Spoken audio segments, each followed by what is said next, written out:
يدوم دوام الشمس والنجم والبدر بهم حصن المولى مزايا عديدة بهم أرتجي الغفران والفوز في الحشر بهم أصلح الرحمن قلبي وقالبي أقابل فضل الله بالحمد والشكر إلهي.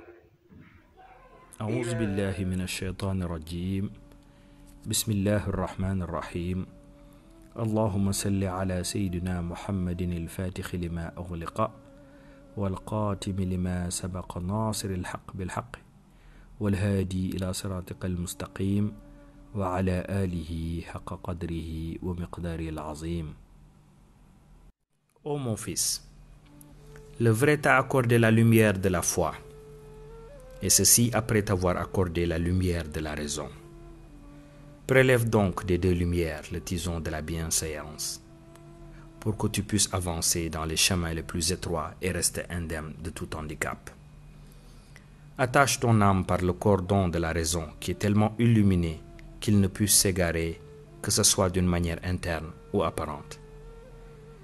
Si tu libères ton âme et sa passion, c'est la perdition que tu encours. Et il n'y a pas de perdition plus importante que celle relative à la perte de la religion. Cette perte est rapide quand la personne fait preuve de la moindre irrévérence à l'égard de la religion. Méfie-toi donc de la perdition. Sauve ton âme avant qu'elle ne se dégrade au plus bas degré, alors qu'elle était très élevée. Ne compte pas sur les félicitations que les nobles gens t'adressent. Et je ne crois pas que tu seras sauvé si tu ne t'imposes pas une bonne conduite en évitant tout ce qui est condamnable.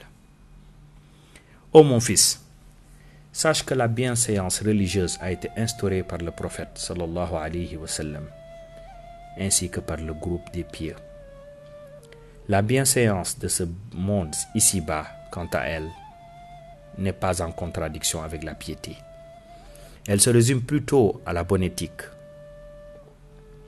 Sa voie n'est autre que la sympathie à l'égard des gens qui ont un statut inférieur au tien, mais sans que tu ne portes préjudice à ta détermination.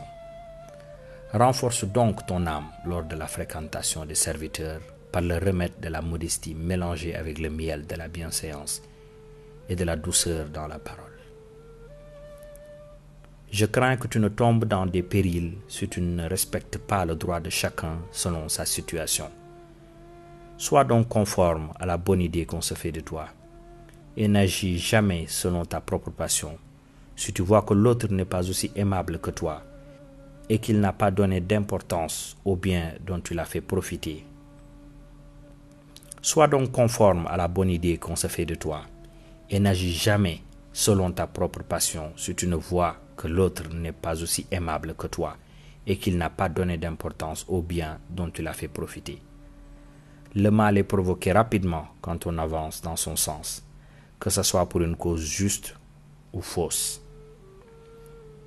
Ô mon fils, l'époque dans laquelle tu vis impose que tu sois vêtu de l'habit de tes compatriotes dans l'apparence et que tu sois imprégné dans ton fort intérieur par la conduite de ton prophète sallallahu alayhi wa sallam, de ses compagnons et de leurs successeurs.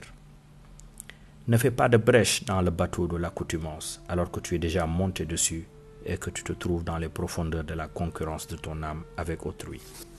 Les vagues de la passion te lancent vers de graves dangers. Mais je crains que tu ne comprennes mal mes propos et que tu ne te détaches ton âme du cordon de la religion, ou bien que tu ne prêtes pas attention à la courtoisie requise vis-à-vis des gens pour te heurter après une réaction désagréable de leur part.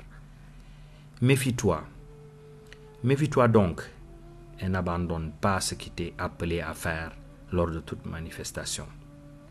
Les créatures sont toutes des manifestations du vrai.